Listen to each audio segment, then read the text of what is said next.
Hey guys, EthDo here, and today I'm back with another Minecraft update video. And in today's video, we're going to be taking a look at the latest Minecraft 1.17 Java snapshot, 21W11A, which introduces us to Lush Caves for the first time. This new cave type is actually considered an entirely new underground biome. As their name would suggest, these caves are teeming with plant life. One of the first new blocks you'll notice in these caves are moss blocks, which cover most of the floor and parts of the walls. These are very common and can be picked up just by punching them, but if you want to speed things up, an axe breaks them the fastest. As well as moss blocks, you'll also find moss carpets, which can typically be found atop the moss blocks to add a sense of terrain variation to the caves. If you want to craft moss carpets, you can do so using 2 moss blocks. Pools of water lined with clay banks are also common in the Lush Caves, and without them you wouldn't find drip leaves, which only grow on clay. There are 2 varieties of drip leaf, the small drip leaf, which cannot be stood upon, and a large drip leaf, which can be stood upon, but only for a brief moment. If you spend more than a second on the drip leaf, it will collapse, causing you to fall off. The drip leaf will then rewrite itself after a moment.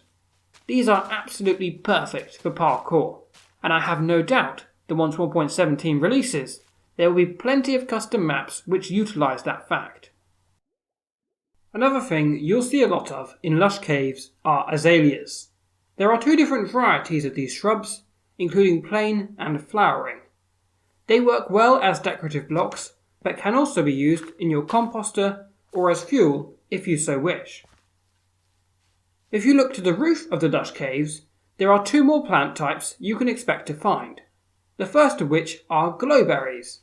These glowing vines hang from the ceiling and provide light to the otherwise dark caves.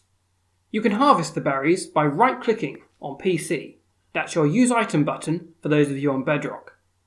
You can eat the berries to restore 2 hunger points, but bear in mind, if you harvest an entire vine, you may be plunged into darkness, which could cause mobs to spawn.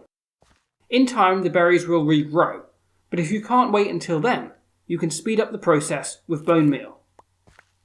The other plant type you'll often find hanging from the roofs of the caves are Spore Blossoms. These large flowers are purely decorative for now, but may serve some use in the future, when 1.17 is fully released. One thing that needs mentioning before we finish this video is where you can actually find these Lush Caves. As I'm sure there are many of you watching who've already tried having a look for them, only to discover that the Lush Caves are absolutely nowhere to be seen.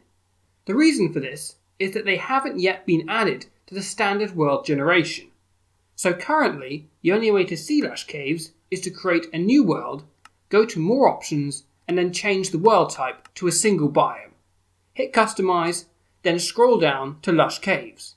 Hit Done and create the world. Now you'll find that you have a world that is exclusively made of Lush Caves.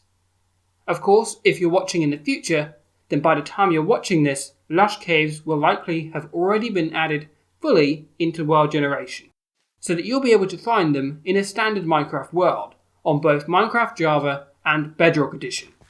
No doubt there will be more updates to Minecraft's caves before 1.17's full release, so if you like to keep up to date with all the new additions, then do consider subscribing for new Minecraft videos every Saturday, and thanks for watching.